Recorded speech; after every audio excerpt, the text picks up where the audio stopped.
Bonjour à toutes et à tous et bienvenue dans la chambre d'art de Goupil pour une nouvelle vidéo sur le Canon EOS R6 où je parlerai des 6 points qui me feront garder l'appareil photo pendant un moment je pense, et je remettrai peut-être ça en jeu lorsque le A7 IV arrivera, donc d'ici assez longtemps apparemment, hein, puisque d'après Sony Alpha Rumor ce serait en octobre-novembre, donc ce sera tout ce que je trouve d'intéressant sur le Canon EOS R6. Attention, hein, si je fais une vidéo sur les points négatifs aussi, il y a des choses qui pourront revenir, donc prenez pas juste pour argent comptant ce que je dis, il y a des points positifs comme il y a des points négatifs.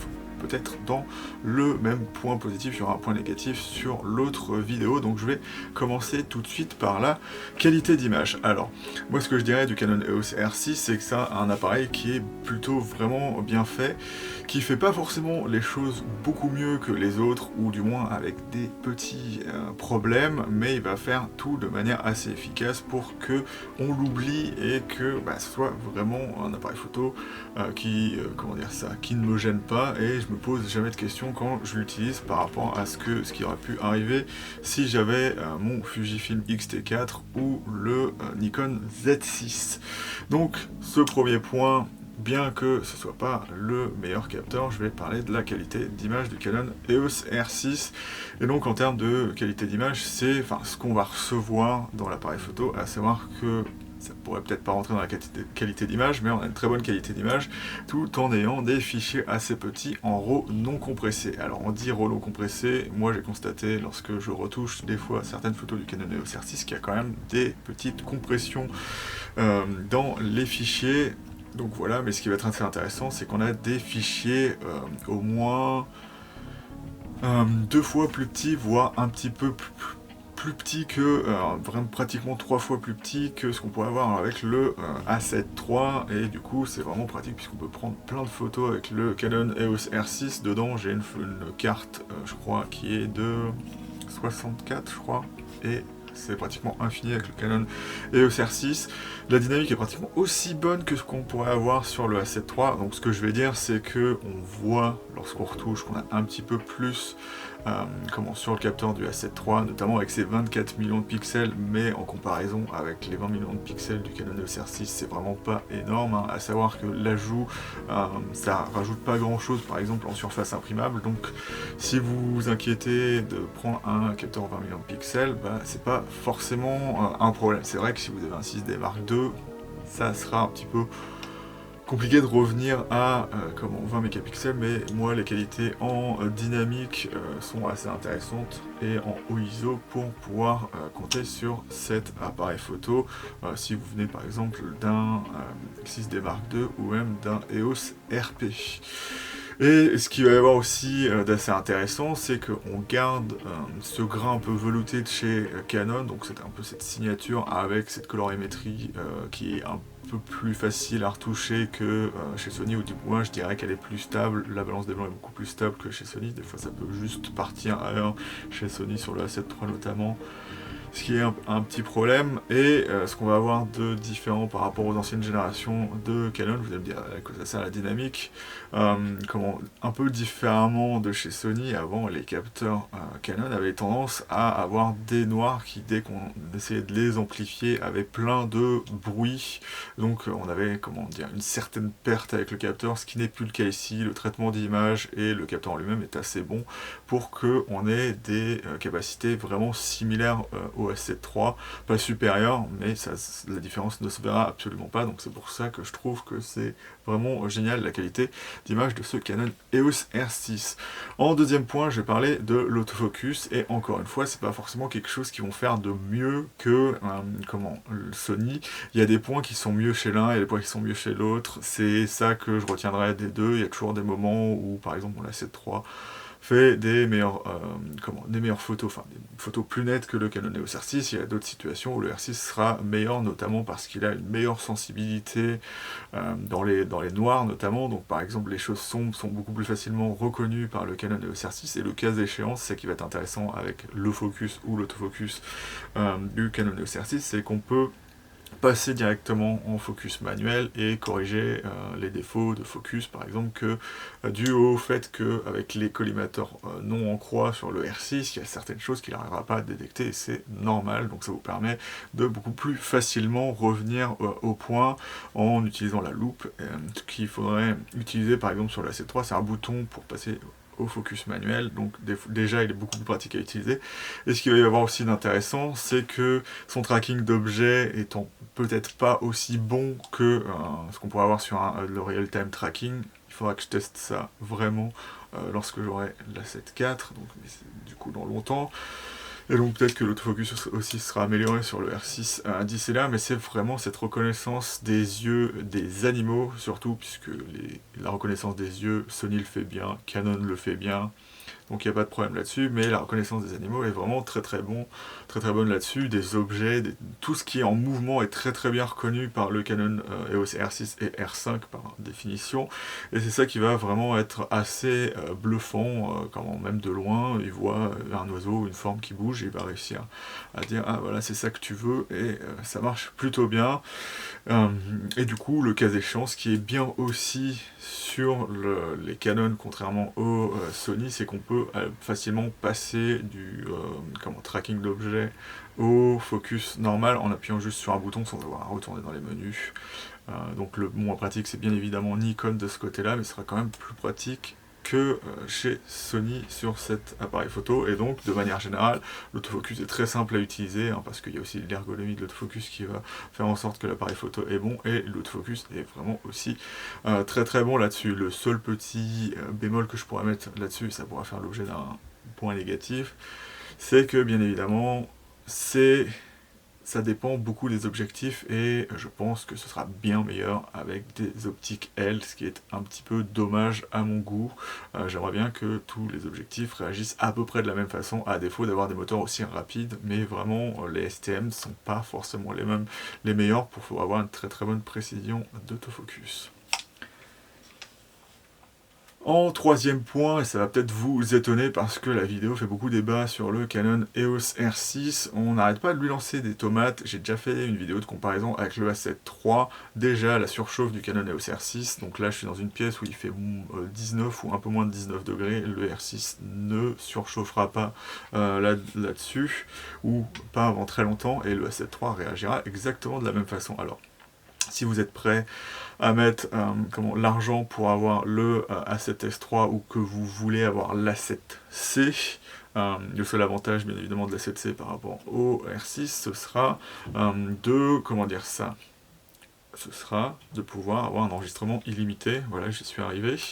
Mais on a l'écran orientable sur les deux, et l'avantage bien évidemment du R6, c'est que lorsqu'on passe en log, voilà, peut-être un petit défaut de ce côté-là, mais lorsqu'on passe en log, on a 10 bits 422 avec un bitrate qui en 24 images par seconde est de 170 en 30 images par seconde. On passe à 340 en 60 images par seconde pour doubler, pour faire en sorte que le bitrate soit égal aux 30 images par seconde à chaque image, bien évidemment, puisqu'on double, et donc ça donnera 24 images par seconde. C'est pour ça que j'utilise le meilleur bitrate, c'est pour ça que j'utilise aussi le 24 images par seconde sur le Sony A7 III, puisque son bitrate est à 100 mégabits par seconde. Pour rappel, le Nikon, sans avoir de log, donc en interne, sera à 160, donc pas loin de ce que peut faire le R6, donc ce sera entre le A7 III et le R6 de ce côté-là. Et du coup, moi je trouve que ce C-Log premier du nom, de base, pour moi, si je le trouve assez intéressant, c'est que bien que vous soyez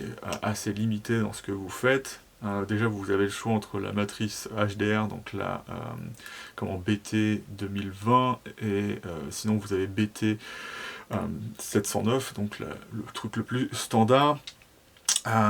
Mais du coup, le log, bien qu'il ait une dynamique un peu moins élevée que du S-Log 3 ou des choses dans le genre de chez Sony, il est vraiment très facile à retoucher. Notamment, ce que fait les 10 bits, c'est que vous pouvez avoir des changements de contraste et de saturation bien plus efficaces que sur le Sony A7 III par exemple. Et donc ça, je trouve ça vraiment très bien sur le Canon EOS R6.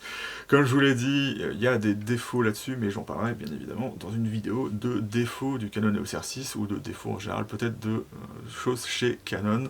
Donc pour moi la vidéo elle est vraiment très bonne sur ce Canon EOS R6 et le notamment surchauffe, le A7 III est pas si supérieur que ça au R6. Donc là, le point, ça va être plein de petits points. Là, on va parler de l'ergonomie générale. Donc je vais regarder où est ma lampe, hein, parce que depuis tout à l'heure, elle s'éteint. Donc c'est pour ça que je recommence et je recommence et je recommence ma vidéo. Donc je vais parler de l'ergonomie générale du boîtier. Donc elle fait aussi débat comme la vidéo, mais je vais vous montrer en quoi c'est pas plus incohérent que, enfin pas plus incohérent que ce que fait Sony ou Nikon, à savoir Sony, ils ont un peu pris tout ce qu'il y avait de bien et ils l'ont mis dans un boîtier, dans plusieurs boîtiers, ils ont raffiné ça au fur et à mesure des générations et on est arrivé sur un boîtier qui certes est petit mais a vraiment des choses en ergonomie qui sont assez bonnes. Ce qui va être intéressant, ce qui va du coup varier avec le R6, et donc tous les Canon en général, hein, ça a été, ils ont toujours fait ça, hein. C'est ça qui est marrant avec Canon, hein, pour faire un petit peu d'histoire. En 87, ils ont lancé la monture EF et ils se sont dit, bah voilà, il y a les appareils photo à autofocus Nikon, donc notamment à l'époque ça doit être le F4 encore, et il y avait tout ce qu'on retrouve chez Sony, chez Panasonic et tout, enfin pas forcément Panasonic, mais tous les appareils photo qui vont avoir ce on-off autour du déclencheur, ça vient de chez Sony, cette molette avant, ça vient, enfin de chez Sony, de chez Nikon, pardon, la molette arrière, ça vient de chez Nikon aussi, et par contre la roue K2, ça vient de chez Canon. Donc Canon, en 97, commence à faire des appareils photo, ils ont fait tout l'inverse de ce que Nikon faisait, ils ont inversé les molettes, ils ont inversé le sens de compensation d'exposition, ils ont absolument tout inversé, ils ont fait leur propre ergonomie, et parmi ça, il y avait le bouton on-off qui était à côté, pas loin des roues codeuses, je crois que c'est arrivé jusqu'au 5D Mark II, il y avait le lock un peu pas loin, je crois aussi, et après au 7D, puisque c'est le premier à avoir la nouvelle architecture Canon, qui a repris le 5D Mark III, le 5D Mark IV, et avec un peu moins de bonheur le 60, 70D, 80D, 90D, avec ce, on-off de ce côté-là, et à l'époque il était au niveau de, je vais y arriver, au niveau de la roue des modes. Et donc, autant ça peut un peu distraire des fois, le on-off, c'est pas forcément le bouton le plus critique, hein, pour prendre des photos ou pas. Moi, ce que je fais, notamment pour, ça faire en sorte que il reste un peu en température et qu'il n'y ait pas trop de choc de température, notamment lorsque je mets l'œil dans le viseur, enfin, ou que l'humidité qu'il y a dans l'appareil photo n'interagisse pas trop, enfin fasse pas trop de buée du coup, ou se concentre pas en eau, et ben je laisse toujours allumé lorsque je l'ai dans mon sac en extérieur. Donc moi je me préoccupe jamais, que ce soit sur Sony ou Canon, je me préoccupe jamais de mon on-off lorsque je suis en train de shooter dehors. Du coup, en fait, ce que ça fait d'intéressant, c'est que le déclencheur est totalement libre, et donc je trouve ça un peu plus confortable des fois de shooter avec ça. On est juste en prise à prendre sa photo, et du coup le déclencheur, je trouve qu'il a un petit velouté qui est assez cool du coup. Après, ce qui va aussi y avoir d'intéressant, qui est différent de chez Sony ou Nikon, j'étais pas fan de ça au départ, hein, d'avoir la molette qui vous sert à l'ouverture au-dessus. Donc vous pouvez bien évidemment changer dans les menus, mais l'avantage que ça a, c'est que, basiquement chez Sony ou Nikon, enfin Nikon en premier, en fait ça vous demande d'utiliser votre deuxième doigt, et donc c'est pas forcément, ça très ergonomique si vous n'utilisez pas tout le temps ce doigt-là, hein, parce qu'on n'a pas le droit en général de l'utiliser.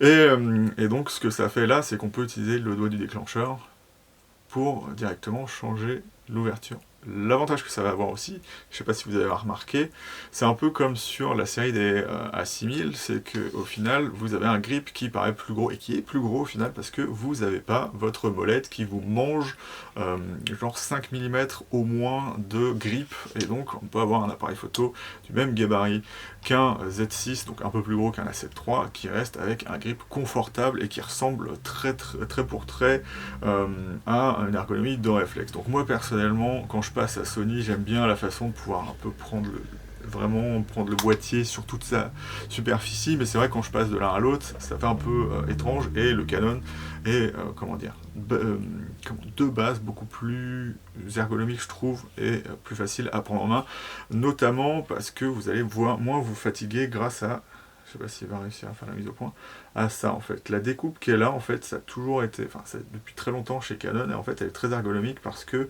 si je peux le faire, là, vous mettez votre pouce dans le bon angle, puisque si vous avez une main d'être humain normal, en fait, il faut pas faire comme ce que fait Nikon ou Sony, il faut pas avoir le pouce tout droit, parce que ça, c'est une position où vous allez vous faire une tendinite, et donc, Canon a une position où vous tenez bien l'appareil photo, vous êtes sécurisé et vous savez bien l'appareil photo en main avec la bonne position de pouce, voilà. Après, ce qu'il va y avoir d'intéressant, et donc ça, c'est un peu une copie de chez Sony, après que Sony ait copié Canon et Nikon. Donc bien évidemment, comme si vous connaissez les Sony, vous avez une roue codeuse. Donc moi j'adore cette roue codeuse que beaucoup de gens n'aiment pas parce qu'il n'y a pas le trèfle de sélection dessus. Moi je trouve que avoir des fonctions sur une espèce de flèche sur une molette, c'est compliqué, surtout que le A7 III n'a pas vraiment la roue codeuse la plus, comment dire ça, facile à tourner. Donc moi je me retrouve facilement à aller dans les menus, donc j'ai tout enlevé à part ce que fait le display sur le A7 III, puisqu'on ne peut pas le changer, donc j'ai tout remis dans mon menu Q, ce qui est un des problèmes ergonomiques internes du R6, c'est qu'on ne peut pas changer ce que fait le menu Q, donc vous avez plein de paramètres dont vous n'avez rien à faire, qui resteront dans le menu Q, et ça c'est quand même un petit peu dommage. Ce qu'il va y avoir aussi du coup d'intéressant, donc comme je l'ai dit, c'est qu'on va avoir l'ajout, en plus de cette roue codeuse qui nous ramène au 5D Mark IV, enfin le plus récent qu'il ait eu, ou même au 1DX, ben on va avoir une nouvelle molette. Bon, elle était déjà là sur le R, mais elle servait comme le R5 Plus à pouvoir être utilisée, enfin elle a une double fonction, elle peut être utilisée dans les modes, ou en utilisant ce qu'on appelle le bouton Dial Fonc, voilà, Dial Function, un button qui vous reproduira en fait ce que fait les réflexes, donc à savoir que 5, je crois que vous pouvez mettre 6 fonctions dessus, dans un seul bouton, et en fonction de la molette que vous utilisez, et ben ça va marcher comme ça. Donc ce qu'on va avoir d'intéressant, c'est que chaque bouton a vraiment une fonction, donc on a la loupe d'un côté, donc on peut directement zoomer via la loupe, alors qu'on n'a pas ça chez Sony, il faut affiler un bouton pour zoomer dans l'image, ce que je trouve un peu embêtant. On a, au lieu du coup d'avoir le, le display sur la roue, on l'a juste au-dessus, donc c'est plutôt pratique, et on a le cul juste derrière, donc on a une ergonomie quand même qui est assez semblable à Sony, notamment avec les deux boutons là, qui font très Sony aussi, puisque on l'avait de l'autre côté chez Canon avant sur les réflexes. Bon, les seuls trucs que je trouve pas intéressants, c'est toujours avoir mon menu ici. Ça, je déteste ça. Tous les appareils photo font ça. Fuji, Sony, Nikon, Canon. Donc moi, que ce soit sur mon Sony A7 III ou sur le R6, je l'ai mis ici et là. Donc en fait, si vous regardez là, hop, voilà, lorsque je fais ça, je vais dans les menus. Sauf que quand on est dans le menu, ça redevient le bouton 7, donc ça reste assez intéressant de ce côté-là, et comme ça, ça me permet directement, avec la main droite, d'avoir tout ce que je veux. Le bouton Rate, moi, il me sert à protéger mes photos, et donc j'ai réglé ma molette secondaire pour pouvoir passer entre toutes les photos protégées, comme ça, lorsque je prends des photos que je trouve cool, je peux les protéger, donc je peux pas les effacer, et comme ça, je peux les voir directement et les montrer à qui je veux.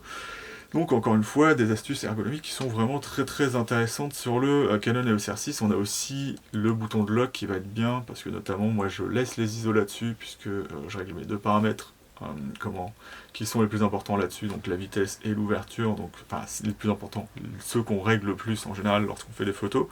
Et donc des fois je veux bloquer ça, et donc j'utilise le bouton de lock pour bloquer mes ISO, et donc ça changera jamais mes ISO de cette manière là, par exemple si j'ai l'appareil photo lorsque je l'ai en sangle, voilà, tout simplement.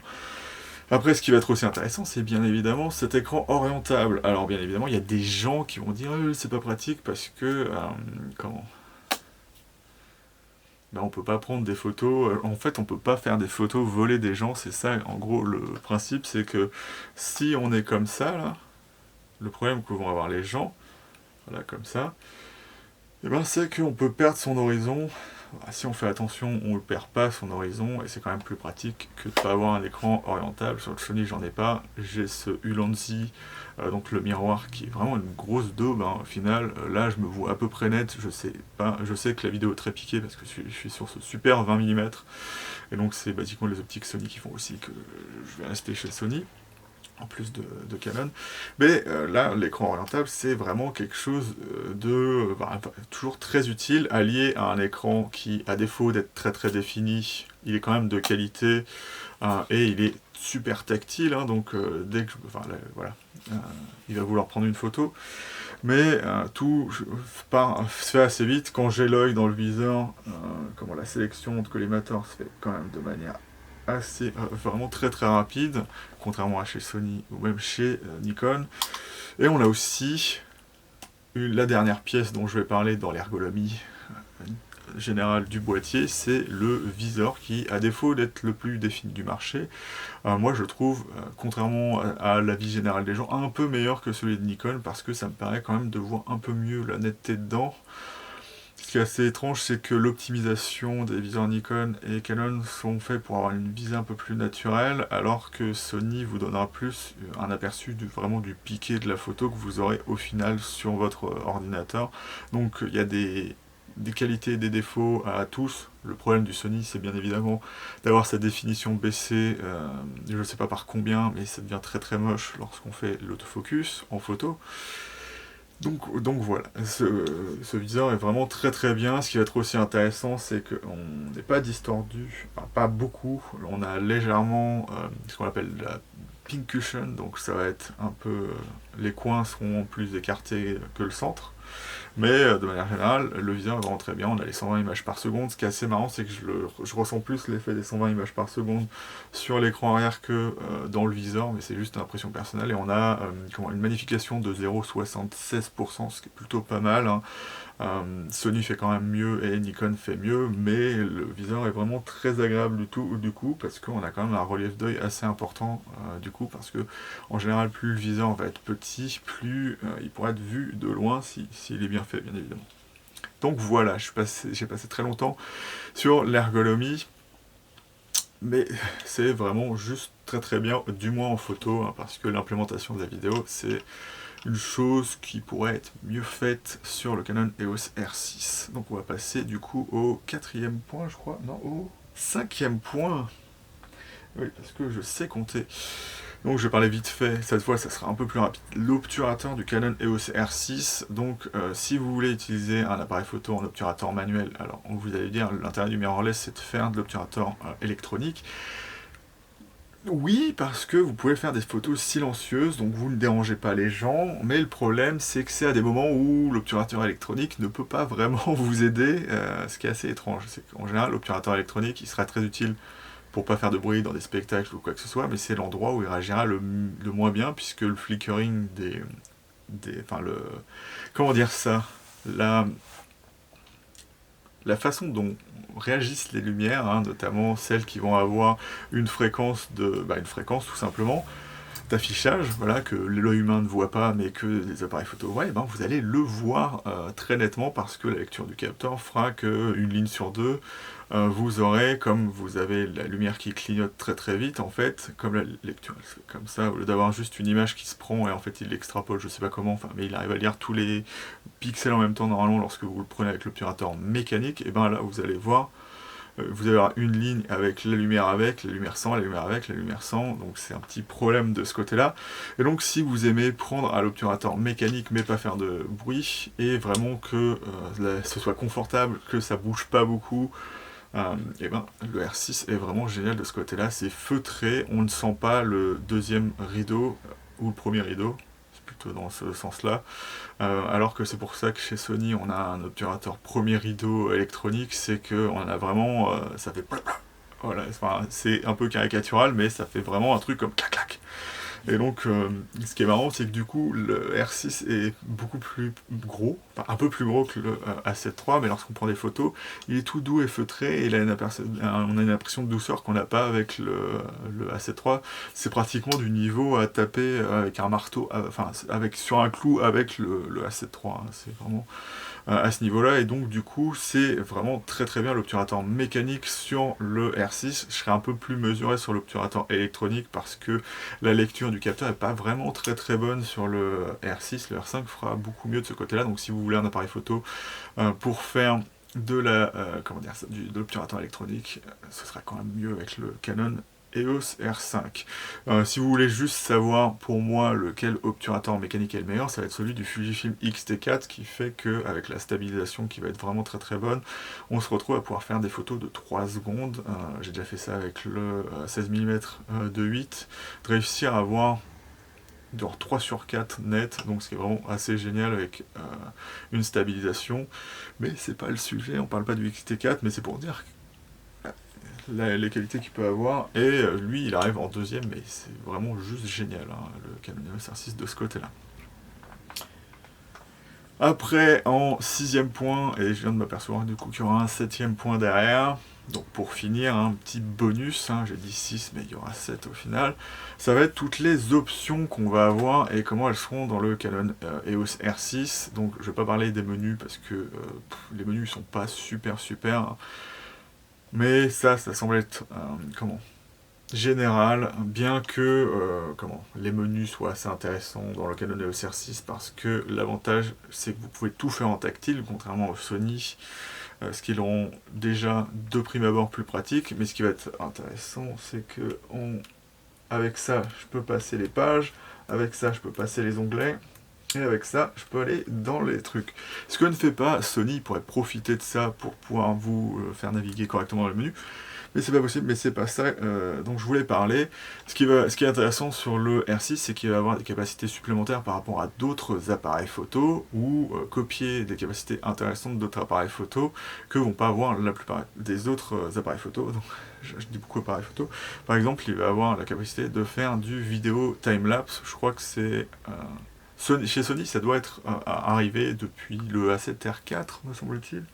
Je sais pas, donc ça se trouve c'est aussi chez Sony, mais c'est quand même quelque chose d'assez intéressant qui n'est notamment pas sur le A7 III qui est copié du Nikon Z6, donc il faut redonner ses galons à Nikon de ce côté-là. Une autre faculté que va avoir le Canon EOS R6 que je trouve assez intéressante, c'est que malgré tous les reviewers qui disent que le R6 peut faire que 30 secondes maxi et que c'est pas bien, eh ben, il écrase tous les autres parce qu'il a une capacité qui s'appelle minuteur bulbe que les autres appareils photo n'ont pas. Et donc ce que ça va faire basiquement, c'est que certes sur le Nikon Z6 II vous pouvez prendre jusqu'à 19 minutes, mais du coup il faut aller dans les vitesses et aller jusqu'à 19 minutes, donc voilà, c'est un peu compliqué, et 30 minutes chez Fujifilm. Sur le R6, vous vous mettez en pause B, vous mettez minuteur pause B, et vous avez jusqu'à 24 heures de pause, voilà, tout simplement, donc c'est quand même mieux. Et au moins on garde une façon assez facile de le régler, puisqu'on va dans les menus régler un truc spécifique et on n'a pas besoin de tourner dans les vitesses jusqu'à arriver aux 30 secondes ou voilà, aux 30 minutes chez Fujifilm. Et ce qui est bien, c'est que la pause B, elle est ici. Voilà, donc je vais vérifier sur mon A7 III, ça se trouve je dis des bêtises, mais voilà. Sur le A7 III, il va falloir passer les 30 secondes pour pouvoir aller sur la pause B, ce qui est super relou. Donc là, on met pause B directement sur la roulée mode, et après, on fait minuteur bulbe, et c'est assez génial. Une autre faculté que je trouve intéressante sur le R6, c'est la façon dont on peut, affilier les cartes, qui est vraiment très très facile, et qui vous donne accès à tous les réglages possibles, bien évidemment, à part celui de faire de la redondance en vidéo, parce que Canon n'a pas voulu la donner au Canon EOS R6. Et ce qui va être bien du coup, c'est que, par exemple sur le X-T4, on a dit, ouais, c'est cool, on a deux cartes, on peut faire de l'overflow. Oui. Sauf que, quand Fujifilm n'a pas trouvé intéressant de, de faire en sorte que vous puissiez ne pas le faire. Alors que, par exemple, allié au fait de ne pas prendre de photos, lorsqu'il n'y a pas de carte, en fait, ce que fait le Canon EOS R6, si vous faites comme moi et que vous affiliez une carte à la photo et à la vidéo, et ben, le fait, parce que, comment dire ça, l'overflow, ce que fait le Fujifilm X-T4, en fait, ça fait que dès que vous enlevez la carte photo, et ben, vous avez vos photos sur la carte vidéo. Dès que vous enlevez la carte vidéo, vous avez vos vidéos sur la carte photo. Et moi, j'aime bien souvent travailler avec, pour être tranquille, juste les cartes de mon appareil photo. Hein, je pourrais même mettre leur nom dessus. Hein, le A7 III a des cartes spécifiques, le R6 a des cartes spécifiques. Donc, j'aime pas trop changer tout le temps de cartes. Et donc, j'aime bien, comment dire ça, pas me retrouver à faire des vidéos et à me dire putain j'étais sur ma carte photo, maintenant je peux plus faire de vidéo parce que j'ai pas ma carte vidéo. Voilà, tout simplement. Ce que faisait le Fujifilm X-T4, alors qu'ici, si vous n'avez pas votre carte. Donc bien évidemment l'avantage d'avoir une limite, enfin le désavantage d'avoir une limite à 30 minutes, là c'est 29,50, et le fait de ne pas avoir d'écran qui se retourne, ça fait que quand ça s'arrête, vous continuez à parler jusqu'à très très longtemps, et l'appareil photo s'éteint, et vous êtes un peu dans le caca, et donc vous êtes obligé de retourner à l'appareil photo pour vérifier à quel endroit vous étiez, hein, en arrivant à la fin de la vidéo, hein, pas en tactile puisque le tactile ne marche pas. Et donc voilà, du coup je suis un peu énervé après mon A7 III là, donc on va reprendre ici, si je me souviens bien où j'étais. Donc ce qui va être bien sur le Canon EOS R6, c'est allié à la fonction de ne pas enregistrer tant qu'on n'a pas de carte. Et ben si vous séparez les photos et les vidéos, si vous ne mettez pas bien évidemment l'overflow, ce que vous ne pouvez pas hein, sur un Fujifilm par exemple, et ben du coup, à chaque fois que vous voudrez prendre des photos quand il n'y a pas la carte photo, il ne voudra pas.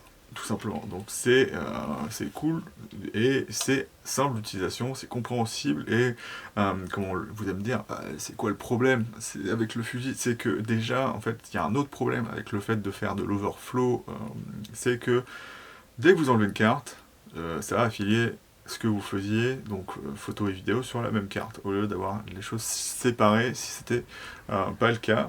Et du coup, le problème de ce que ça fait, c'est que ça ne revient jamais. Donc en fait, c'est vous qui allez devoir revenir dans les menus à chaque fois pour faire en sorte que ça marche. Donc je chipote peut-être là-dessus, mais ça rend le R6 assez pratique. Ce que va avoir comme avantage par rapport notamment aussi au A7 III, le R6, c'est qu'allié ces menus assez pratiques et faciles à utiliser, allié aux cartes UHS-2, ça rend tout beaucoup plus simple. En fait, vous avez juste à séparer photo et vidéo, et vous mettez les cartes que vous voulez, donc la meilleure carte pour moi en vidéo, parce que le buffer du R6 est tellement bon qu'avec une carte qui marche à 100 MO secondes, je suis quand même capable de faire 86 photos en rafale, ce que je ferai jamais parce que je ne fais pas beaucoup de rafales au final, alors que c'est une question qui se pose tout le temps sur le A7 III, parce que vous avez qu'un port OHS2, c'est le premier. Donc moi je suis obligé de mettre ma vidéo dessus, pas forcément parce que en termes de, comment dire ça, de flow en vidéo ce soit nécessaire, c'est surtout que je veux que la carte soit et la lecture la plus, ou l'enregistrement le plus facile pour pas trop faire chauffer l'appareil photo. Et donc je suis obligé de mettre sur le A7 III la carte vidéo en carte 1. Donc vous pouvez choisir emplacement 1, 2 pour photo, et donc du coup par définition l'autre se fait sur l'autre emplacement. Le problème que j'ai avec ça, c'est que lorsque je suis sur le R6, je sais que de base, ma deuxième carte, comme ça a toujours été le cas, c'est la carte vidéo, puisque c'est la logique, c'est un appareil photo, donc ce qui s'enregistre en premier, c'est la photo, donc sur la première carte. Sauf que sur le A7 III, du coup j'arrive dessus, et ça m'est déjà arrivé une fois de formater la mauvaise carte. Donc je filme, notamment sur la vidéo que j'avais fait du tuto du Canon EOS R6, enfin je vais y arriver, de mes réglages du Canon EOS R6, je me retrouve en mode, attends, il n'y a plus de vidéo là? Et en fait non, j'avais juste pas formaté la bonne carte, donc j'avais toutes mes photos que j'avais prises pendant la semaine qui se sont fait avoir. Et donc voilà, c'était très très sympa de ce côté-là, et c'est ça qui est assez cool sur le Canon EOS R6, c'est très simple d'utiliser ces cartes. Donc ça peut vous paraître rien, mais quand un appareil photo vous facilite la vie, ça reste quand même quelque chose d'assez cool. Et il y a plein d'autres options comme ça dans le Canon EOS R6, mais après, les Sony sont quand même un peu plus complets à certains niveaux de ce côté-là. Mais, il faudrait quand même que Sony apprenne un peu de ce que fait Canon sur certains points. ça serait bien. Donc on va passer maintenant au dernier point, et c'est d'ailleurs le point qui m'a fait avoir envie de faire cette vidéo, un nombre de fois assez énorme. Je vois les gens critiquer le Canon EOS R6 pour... j'ai déjà fait une vidéo là-dessus, mais pas sur le deuxième... Enfin, pas sur le point complet. C'est que on va souvent dire que la tropicalisation, quand elle est moins bonne que le R5, c'est moins bon que le reste. Hein. Pourquoi ? Je vois pas le problème. Est-ce que vous savez si la tropicalisation du R5 est bonne la tropicalisation du... je vais y arriver. La tropicalisation du 5D Mark II, il y a certaines personnes qui continuent à prendre des photos avec, et il y en a qui arrivent à geler les boutons, mais ils prennent encore des photos. Donc la tropicalisation du 5D Mark II à l'époque était déjà suffisante, puisqu'il y en a qui continuent à s'en servir sans aucun problème. Donc si la tropicalisation du R6 qui est un peu moins bon au final, ce que ça veut dire que le 5D Mark IV, je vois pas pourquoi il y a des problèmes. Un autre point, c'est que tout le monde dit que la coque en polycarbonate, à chaque fois je me trompe, en polycarbonate, c'est nul. Non, parce que si vous faites de la physique, le magnésium, déjà, comme je l'ai déjà dit, c'est pas le meilleur métal du monde. Hein. Je mets souvent des commentaires sur les gens qui disent oui, c'est de plastique, la Canon EOS R6. Et déjà, c'est un matériau un peu différent que ce que les gens pensent. C'est de la fibre de carbone. Non, c'est pas du tout de la fibre de carbone. Ce serait plutôt... la fibre de carbone, c'est plutôt la méthode Nikon quand tu fais des choses en plastique. Donc je vais revenir un peu maintenant chez Canon. C'est de la fibre de verre, donc c'est un peu moins classieux comme matériau. C'est de la fibre de verre et pas de carbone qui est coulée dans le polycarbonate. Donc on a une meilleure rigidité avec la solidité du polycarbonate. Donc c'est quelque chose d'assez intéressant. L'avantage que ça va avoir, bien évidemment, c'est que ça ne raye pas, quand ça raye, ça ne devient pas la couleur du métal, ça chauffe pas autant que le magnésium. Donc l'avantage quand même que le magnésium va avoir, c'est que si vous faisiez pas, si par exemple vous faites pas de vidéo en plein soleil, il se peut que le fait que le corps soit en magnésium puisse dissiper un peu mieux la chaleur quand vous faites de la vidéo. Alors c'est que de la théorie, sauf qu'en solidité ça n'apporte absolument rien du tout. Et preuve à l'appui, vous regardez le CR6, il est très bien. Donc je l'ai nettoyé, je l'ai fait sans faire exprès. Une fois je suis tombé quand je testais le sac, donc la vidéo que vous avez eue du sac, le soir je suis rentré, je me suis pété la gueule sur une pente à 45 degrés parce que le sol là-bas est très argileux et il pleut tout le temps, donc c'est horrible, les rochers sont pleins de mousse, faut éviter de tomber à chaque fois.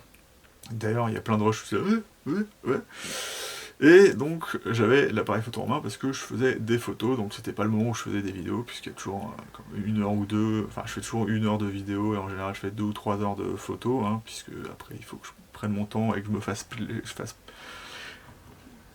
plaisir, ça fait un peu bizarre dit comme ça, et donc voilà, je suis tombé sur le Canon EOS R6, dans le sens où je l'avais dans la main, et en fait il a servi à rattraper ma chute, donc ça a tapé l'écran arrière, donc un petit défaut de design du Canon EOS R6 de ce côté-là, c'est qu'il n'y a aucune protection derrière, le corps ne dépasse pas, et donc il ne rentre pas derrière, donc en fait ça a un peu fait sauter l'écran en le retournant un peu, je vais pas reproduire la chose, mais il était un peu... et donc il s'est bien remis. J'avais de la saleté dans mon bouton on-off, j'avais de la merde un peu partout, mais aussi sur les mains, et l'appareil photo fonctionne toujours comme au premier jour. Pour rappel, moi le A7 III, je l'ai fait tomber de manière un peu plus gentille, j'ai juste lâché dans la terre au final, parce que j'ai une cuve, je sais pas si vous voyez ce que c'est, une Peak Design, et il se trouve que je croyais l'avoir, et en fait je l'enlève à chaque fois que j'essaye de ranger mon appareil photo, sauf que comme il y avait le R6 dans mon sac photo, j'ai voulu échanger les deux, sauf que j'en ai lâché un, parce que en fait la cuve ça me sert à lâcher l'appareil photo par exemple quand je veux utiliser mon téléphone, et comme ça il reste pendu, sans que j'ai besoin de le ranger. Sauf que là il est tombé dans la terre, et juste en tombant dans la terre, pas de cailloux, rien du tout, cosmétiquement il est en parfait état le A7 III, j'ai mon lock de la carte UHS 2 qui a sauté. Je sais pas s'il est dans l'appareil photo ou si c'est juste le truc qui est abîmé, mais l'appareil photo marche parfaitement. Mais la carte, elle est juste retenue par la porte du boîtier en fait. sais pas si vous voyez ce que ça veut dire. Et donc ça me rassure pas sur la durabilité du A7 III. Alors certes, je pourrais quand même encore utiliser l'autre carte, mais j'ai peur un jour d'avoir la porte qui sort comme ça. Pour l'instant, ça se maintient plutôt bien, puisque la fermeture de la porte sur le A7 III est plutôt pas mal. Je dis sur la A7 III puisqu'elle a changé au fur et à mesure du temps. Et donc voilà, le R6 en termes de durabilité, c'est du costaud. Vous fiez pas au fait que ce soit du polycarbonate. Le polycarbonate, c'est un matériau très très solide. L'avantage que ça va avoir, c'est que ça marque pas autant lorsque vous... Mais je vous conseille pas d'enfoncer des clous avec un R6 de toute façon, ou d'essayer de tomber dessus comme je l'ai fait. Mais ça a vraiment posé aucun problème. J'ai même pas du tout coup de jeu sur l'écran orientable. Je l'ai pas cassé du tout. Donc ça montre que c'est aussi assez solide de ce côté-là. Et donc c'est plutôt cool. Après, pour l'écran orientable, comme je le dis, hein, c'est quand même une pièce qui risque d'être un petit peu faible, et donc même sur le Canon EOS R5, il faudra faire attention, notamment avec ce petit défaut de design qui fait que si quelque chose tape vraiment très durement là, il se peut que l'écran veuille sortir ou s'arrache tout simplement en faisant pivot du boîtier directement, donc ça demandera une réparation directe, ce qui peut être fait assez simplement, mais c'est un point à voir, mais de manière générale, l'appareil photo est vraiment très très durable, et moi je vais vous laisser là-dessus du coup, sur ces 7 points au final, de choses que je trouve très intéressantes sur le EOS R6, et qui vont faire que je vais garder ce boîtier très très longtemps, et que en complément je prendrai un A7 IV lorsqu'il sortira, et que j'espère qu'il aura des fonctions qui seront vraiment aussi bonnes que le Canon EOS R6. Bien évidemment, le A7 III reste un peu avantagé par sa définition de 4K ou des choses dans le genre. Mais voilà, on en a fini pour cette vidéo qui va être du coup plutôt longue, et du coup le A7 III finit en me montrant son témoin de surchauffe qui montre que le A7 III n'est pas beaucoup mieux protégé que le R6 par rapport à la surchauffe. Donc si vous êtes arrivé jusqu'au bout de cette vidéo, n'hésitez pas à liker, hein, ça me fera plaisir, et ça fera que plus de personnes pourront voir cette vidéo. Vous pouvez disliker aussi, ça fera à peu près la même chose, sauf que ce sera moi qui sera un peu moins content derrière. N'hésitez pas aussi à vous abonner, hein, ça me permettra notamment de faire du meilleur contenu, parce que je ne sais pas si vous l'avez vu, mais je privilégie souvent le sujet, ou ce que je dis, à la forme, des fois exprès, des fois pas forcément exprès. Et donc je vais vous dire salut et à bientôt dans la chambre noire de Goupil.